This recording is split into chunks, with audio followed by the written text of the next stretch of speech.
People, what's going on? Welcome to your next episode of the Lose the Booze Transformation Challenge podcast.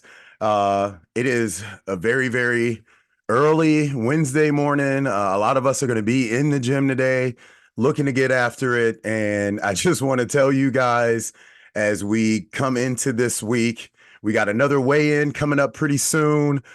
Man, I am still so proud of all the progress that I'm seeing a lot of you guys making in regards to some true changes in your life, and that is being shown.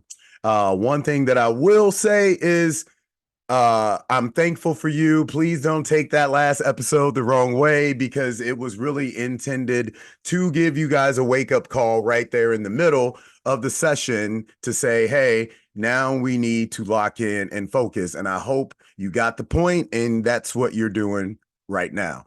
Okay. Today, what we're going to do is jump into two parts. We're going to talk about muscle gain. We're going to talk about stress, sleep, and recovery.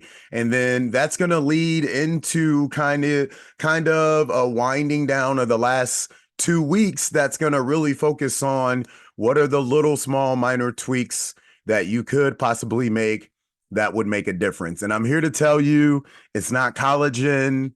It is always more protein, right? And it is water, and for most of us, it's just primarily water because there's only so much we can eat in a day-to-day basis. And it's already very, very difficult for most of us to get these meals in. So keep working on both those aspects because really the last 2 weeks, those are going to be the main things bringing you home. Okay.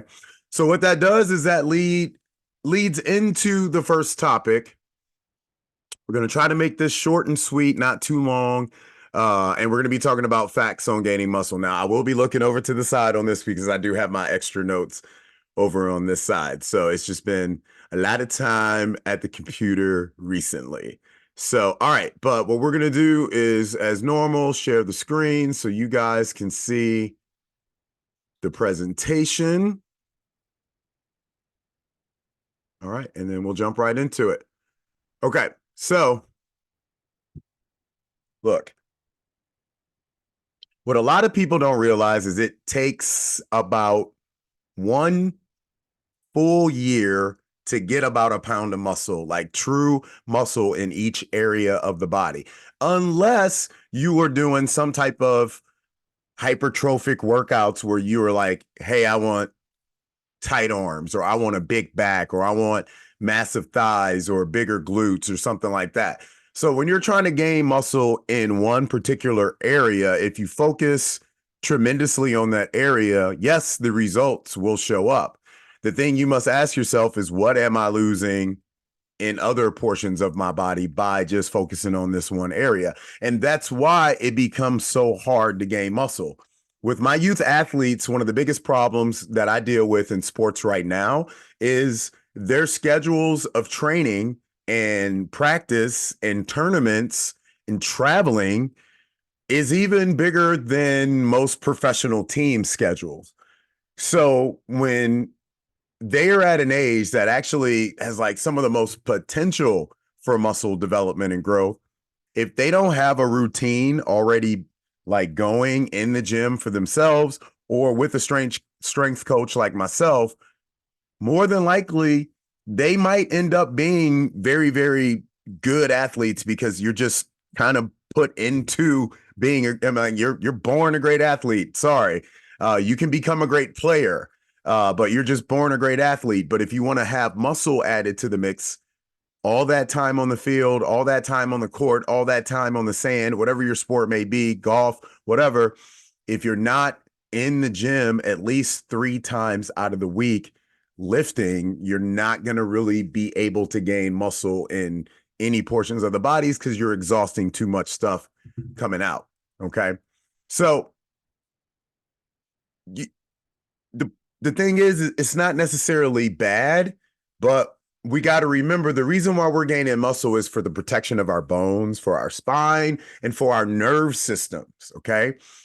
While they look great and they definitely show up in the sundresses and the swimsuits and stuff like that, we got to remember at the end of the day, we want to build muscle so that 20 years from now, 30 years from now, 40 years from now, we're not physically breaking down in certain parts of our body because there's no strength in those areas. There's no muscle development. The bone density is completely gone away, and there's nothing else that's able to save that portion of the body. So we must develop muscle.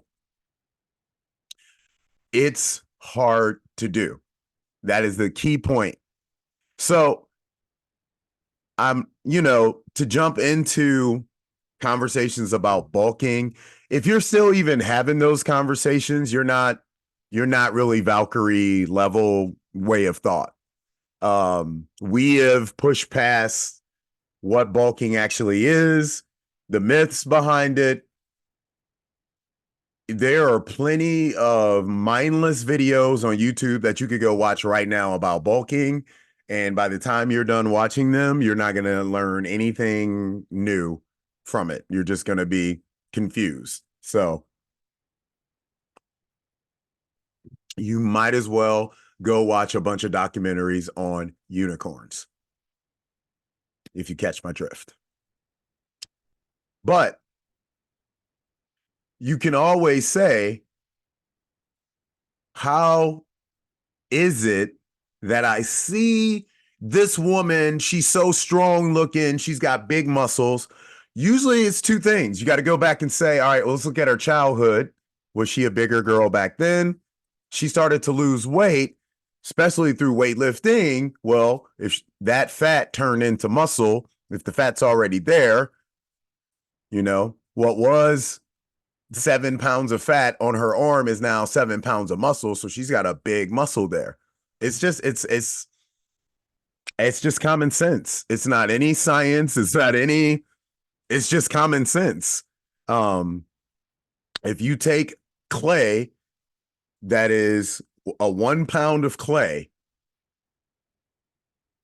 and you put it in an oven, a wood fire oven or whatever, like, you're going to cook it. When you pull it out, you did not take away the weight of the clay, right? It's still, but what you've hardened it, now it's stronger, it's more durable than the very malleable, easy to manipulate, soft clay that was put in at the beginning. Now it's a vase, now it's a structure or something that you can use. Coffee table, something like that, a desk is something different now. It's not just this piece of clay that if you sat on over time, you would sink into. That's how you got to think about it. Like, that's what's happening. So that's why it's important for us to have muscle, but it's also important for us to realize that, you are what you eat, and that even involves muscle. So that's why you can even see men and women that are very, very strong up top or in the legs, but they might have a little gut. They may have a little belly. And that's usually just because they have terrible diets and nutrition. And you find that a lot in bodybuilders, man. Like, bodybuilders, CrossFitters, some of the most intense, you probably know one, you probably have one living with you. Some of the most intense workout people are also some of the worst snackers. There's some of the worst, they have some of the worst diets. And it's because they have already figured out something that for a lot of us, it's hard to figure out. The key is this: muscle actually hurts. And that's why you have phrases that were created back in the day, like no pain, no gain. It would be said in a way that would make you think, I got to work really, really hard to get what I want out of this. And that is true. That is very, very true. But here's the thing. You could pick up a 5-pound dumbbell and work very, very hard with that 5-pound dumbbell. But how much harder is that workout with a 10-pound dumbbell? How much harder is that workout with a 20-pound dumbbell? How much harder is that workout with a 40-pound dumbbell? No one is saying you need to go get a barbell. No one is saying you need to go do powerlifting. No, we're just saying that if you really, really want to make it hard, which everyone claims that they want to do, well, then you need to be grabbing heavier weights. You need to stop looking for someone to tell you what you should be doing. It's your body. Travis weighs 215 pounds right now. So if I do anything holding one dumbbell that's going to involve my legs, I need to be doing about 75% of something with that dumbbell, or it ain't effective. So that means I better be 60 to 70 pounds or above, 100 pounds.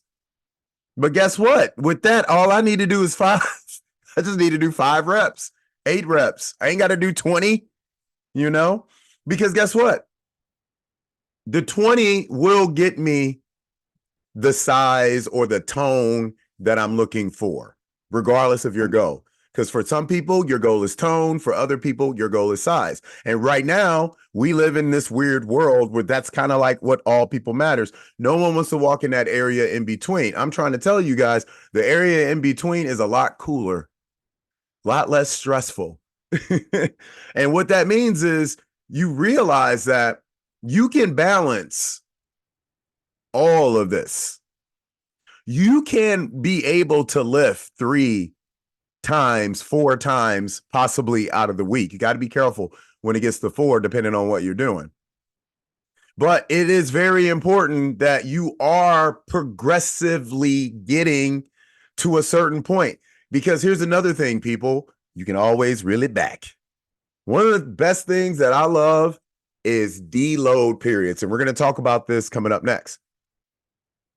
A deload period means we can go back to like what our original weights were, because the stress on the body from all the other stuff is just so much that we need to give it a little chill. We need to relax it a little bit. So we're going to go back. This stuff is not, like I'm telling you guys, man, it's not hard. You just have got to listen to yourself and pay attention to the body. And here's the thing, man. Don't be afraid of your ego. What? What did Travis just say? The reason why I say that is because now you guys have to understand one thing. Most of you have been in the gyms for more than 3 to 5 years. You have either your own gym membership, you've worked with trainers, you've been working with me for a long time, whatever. You work out at other places, you do other types of workouts, whatever. So now's the time where you need to tell yourself, I know what I'm doing. Confidence carries a long way in the world of fitness. It is 100% okay to have an ego, because the ego is the only thing that's going to actually push you beyond the point that you're at right now. You go for that run that day, you did that run based off of an ego. That's why your foot hurt, because your ego pushed you into the run, but knowledge with the ego would have told you warm up your ankles and your feet. Now go for that run. That's the thing that people don't get. It's okay to have an ego as long as you have what we started at the beginning of this challenge. And this is how I wrapped you guys all in. Awareness. Now that you have awareness of how much food I am or I am not eating, how much water I am or I am not drinking, how much sleep I am or I am not getting. And that's what we're getting into next, right? Now you are looking at the fact that you've been working out for how long?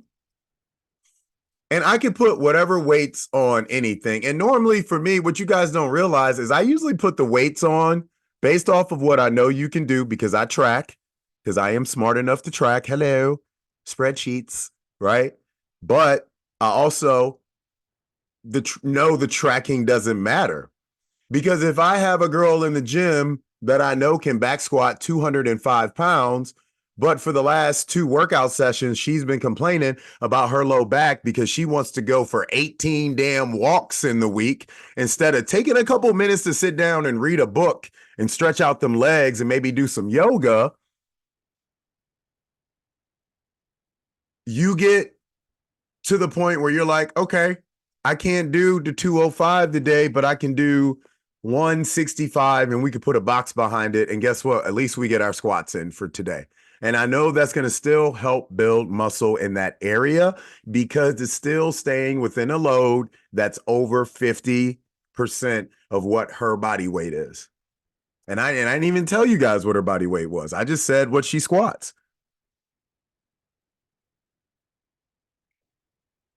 Numbers, I believe in them.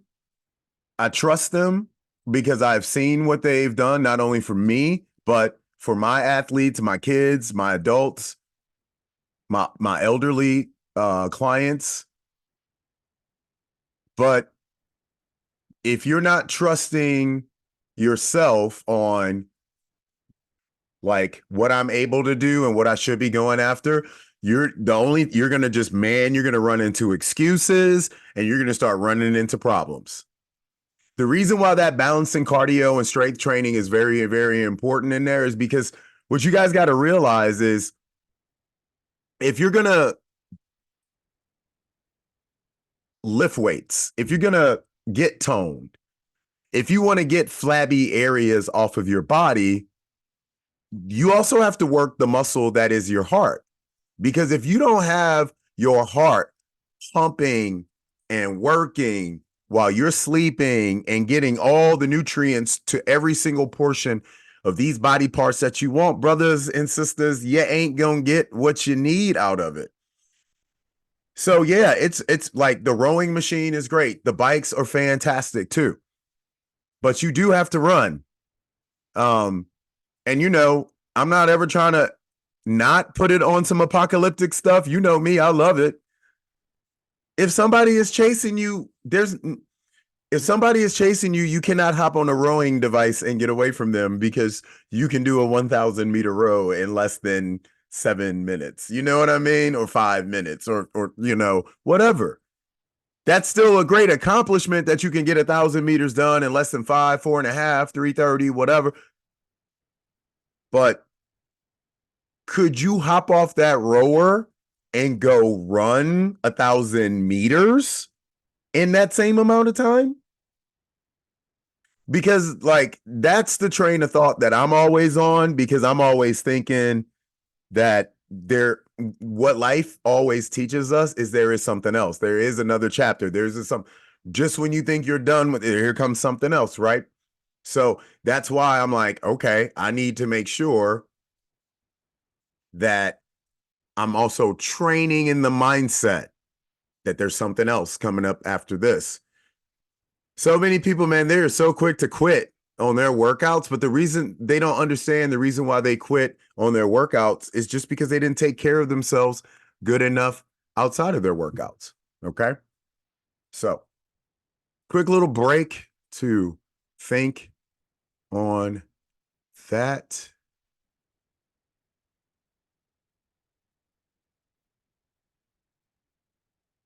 Okay.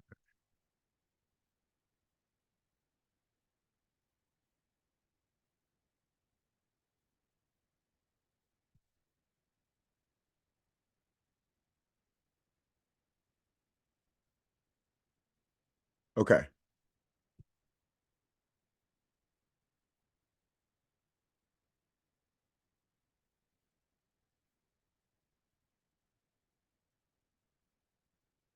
One of the things that I want to say, and we're not going to make this part too long.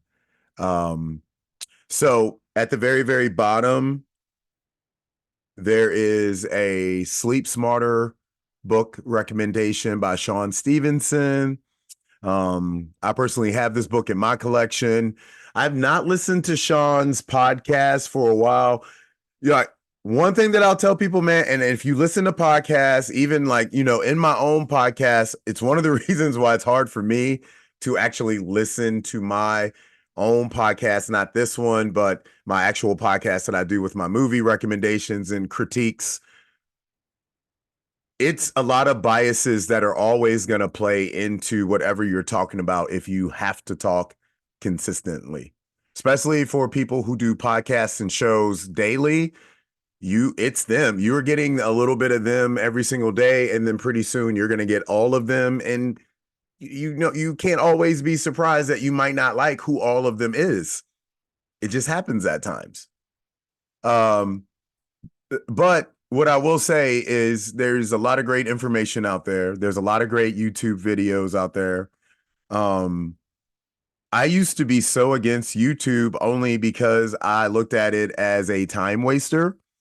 Um, but what I did not realize is the amount of wealth and information that was being produced and put onto YouTube, where it is primarily one of the only platforms that I tune into now, because there's specific stuff that I can go right to that I'm interested in, and get the information that I need right then and there.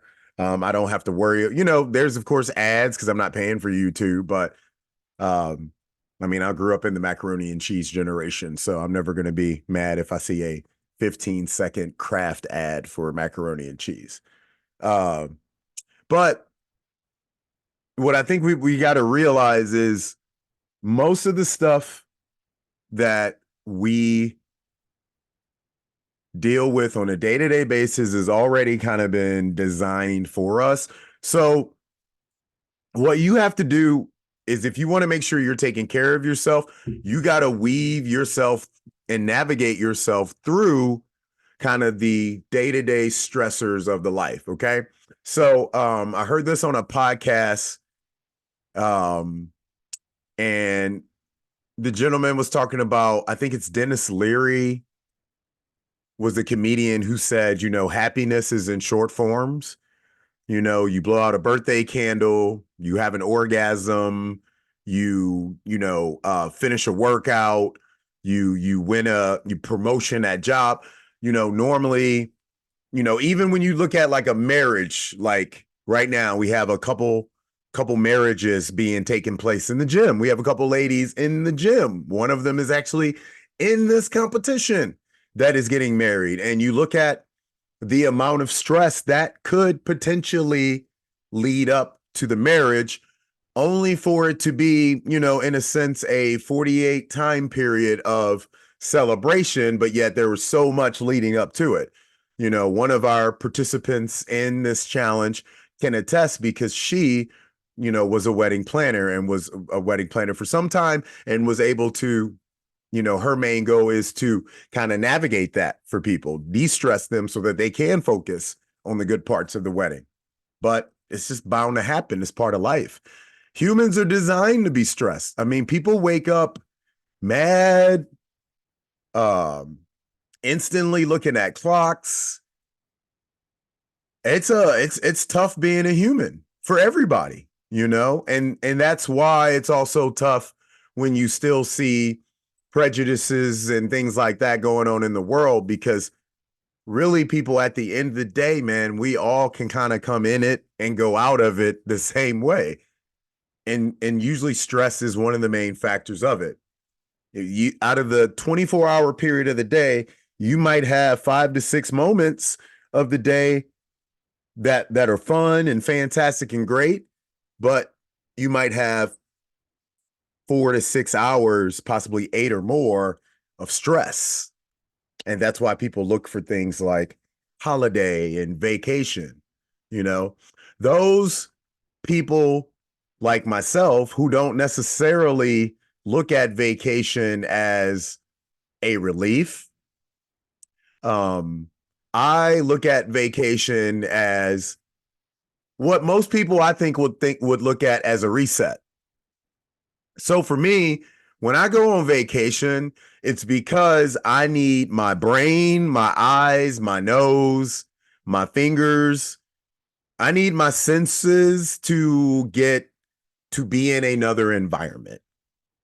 So regardless if it's a beach, if it's a mountain, if it's I'm not necessarily there for the act. Like, I got in trouble with a friend of mine the very, very first time I went to New York, because he was trying to show me where all the, all the monuments were. And I'm just like, yeah, man, I watched Saturday Night Live just like you did growing up. And Jason takes Manhattan just like you did growing up. And you know, and I understand what he was trying to do because he'd been to New York prior to me, but I didn't come up there looking for a tour guide. I came up there to, you know, feel New York. To actually, I wanted to stumble into Brooklyn. I wanted to go into, you know, the fishing areas of Chelsea myself, and then realize, oh, that's where that is.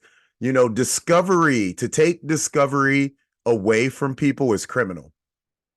And that's why we have so many stresses in our lives, because we are constantly telling people what to do, how to think, how they should behave. And we're not allowing that carnal nature that we all have inside of us, discovery, imagination, to develop and exist. And it can. Okay.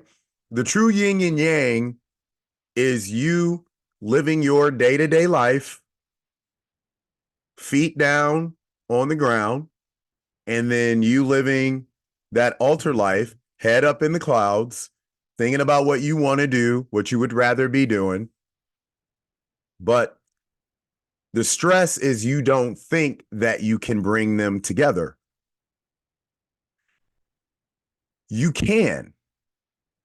But what you have to realize is you are not in control of anything that is not of your own doing. Does that make sense? You are not in control of anything that is not your own doing. If you go get in your car and you drive it without gas, that's not your spouse's fault, the car's fault, the fact that the gas station's too far away. That is your fault because you did not put gas in the car before you brought it home and parked it. Whatever the reason is, regardless on if it was that gas station was closed. And the reason why I bring up something like gas stations is because no matter how terrible your neighborhood is, you usually got a gas station. That's one thing that they do. One thing that this world does is they make sure that even the poorest of the poor people can get their butts to work to serve somebody else. So there will be a gas station in that neighborhood you're in. So there is no excuse really for you ever to run out of gas, but people do it all the time out of personal neglect because they are so focused usually on the stresses that are being brought to them by so many other people that they can't actually focus on their own individual tasks that they need to accomplish. It's something we all struggle with. So if you're not if you're not recognizing what stress does, then you're not going to be able to really dig into probably the biggest reason that your body is not looking and or feeling the way that you want it to. You've got to manage your stress. And if there's other people in your household that are involved in this stress, even if they're the littlest of the littlest people, guess what? You got to figure out a way to manage that too. We do live in a society where people are kind of being coached, ran, and the children are kind of in control of the households, and the parents are kind of being not authoritative. They're developing partnerships, and it's very understandable because the generations before might have showed so much mistrust that the main thing that you want to make sure you always have is a forever relationship with your child. The fact that it has been proven that there is a lot of people that have great relationships with their parents, even though they've shown like multitudes of independence, even from day one as a child. Because once you start to realize, similar to your friends, that your family members are still also people that also have issues, stress, problems, whatever, then you start to realize one thing that is all true, which is we are all carnal creatures of the land, man. So even though we have these brands and titles on us father, mother, sister, brother, cousin, niece, uncle, whatever, it is still human, human, human, human, human, human, human, human, human. So that means emotion, emotion, emotion, emotion.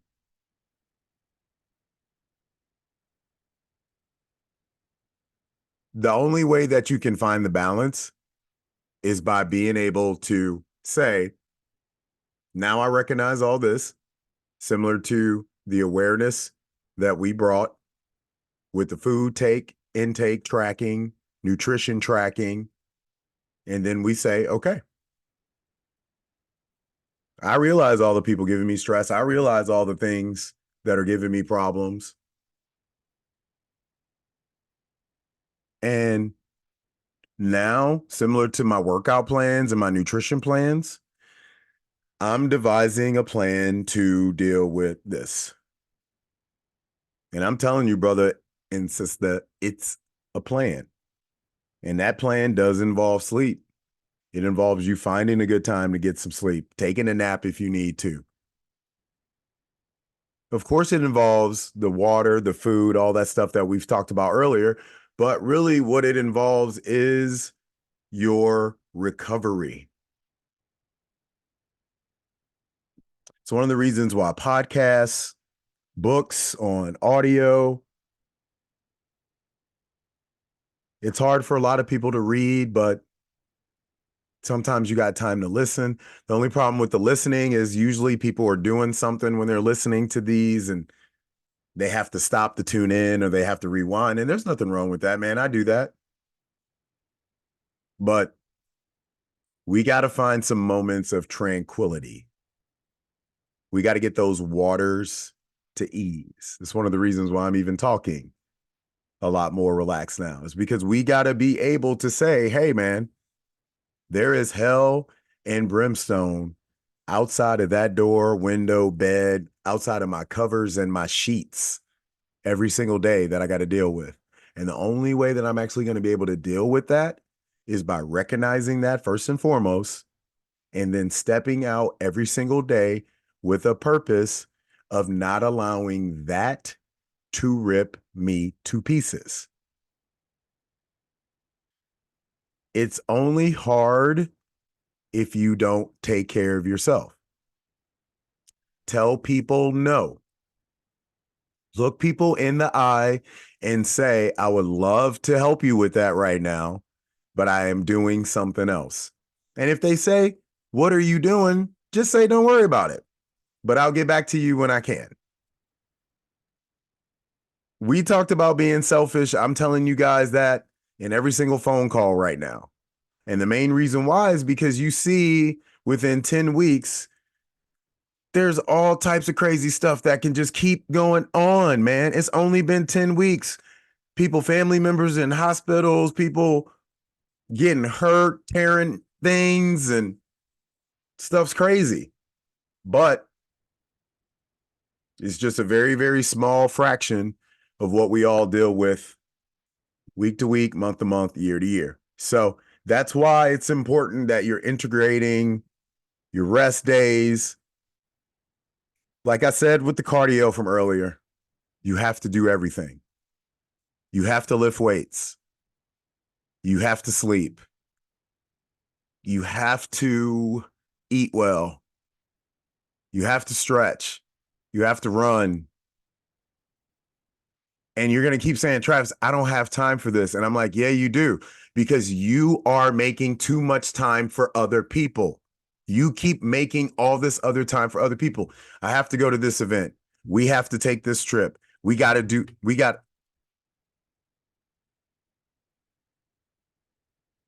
can do all that. All those people you can put on pause, because if they are not trying to get you to the transformation level that you want to achieve, they are hindering your progress. Do you understand me? That is your children, your loved ones, your work, everything. If you hate your job, I'm not telling you to quit your job. I'm telling you, go to work every day with your head down, get your paycheck, do the job to the best of your ability. And when you come home, Well, when you're at the gym stretching, instead of looking at whatever the hell's going on with Taylor Swift's new album or some TV show celebrity you follow, don't be on social media. Be on Indeed, be on LinkedIn, be on everything that's looking for a job. Put your foot in the door of where you want to be. So that also means if you want one part of your body to change, put your foot in the door of what's going to change that body part. And every single time you take that foot out the door, guess what? You are taking a step back from the progress in that body part. And all that's going to do is add to more stress. Add more stress, add more problems, man. It's like Biggie says, more money, more problems, because when you start having to deal with more business and more titles and things, and even for a mother who's got more duties and stuff that they have to do at home, I even hate saying that they have to do, because it sounds like I'm talking from the 50s. You know what I'm saying? Like, we all have to do stuff. Like, I have to now go get ready to go to the gym. But what do you want to do? You better start thinking about that, because if you don't start putting your foot in the direction of what you want to see, what you want to be, who you want to be, you will forever be questioning why you are the way you are. And all it's going to do is add stress, unfortunately. So we take care of ourselves. Okay? We work on our muscle, because the muscle is important to take care of this frame.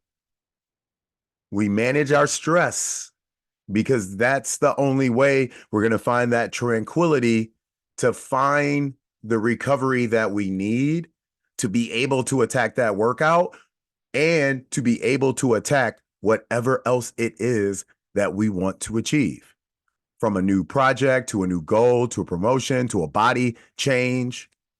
It all goes hand in hand. One thing is not more important than the other. All the other stuff is excuses. When you sit there and say, I wish I had the time to do it, you don't want to find the time, because you're going to impact your time based off of somebody else. Look, I'm going to say this. It's very, very personal, but it makes sense of what I'm talking about. So I have to say it to make this point hit home. One of the reasons why my marriage didn't work is because my ex could not deal with the fact that I get up so early in the morning and do stuff like this. So instead of praising and rooting for a person that wants to champion the day, the entire goal was to drag that person down from the minute they woke up. So focusing on me was the initial thing to start her day, which, I'm sorry, when you're focusing on somebody else to start your day, you are never really starting your day. That's why I focus on me right when I wake up. And that allows me to focus on you guys right when I wake up. Enjoy your day. Be blessed. I will see you guys in the gym. Let's kick some ass today. We're almost done. Look for your email coming up about the weigh-ins with this video. Take care of yourselves.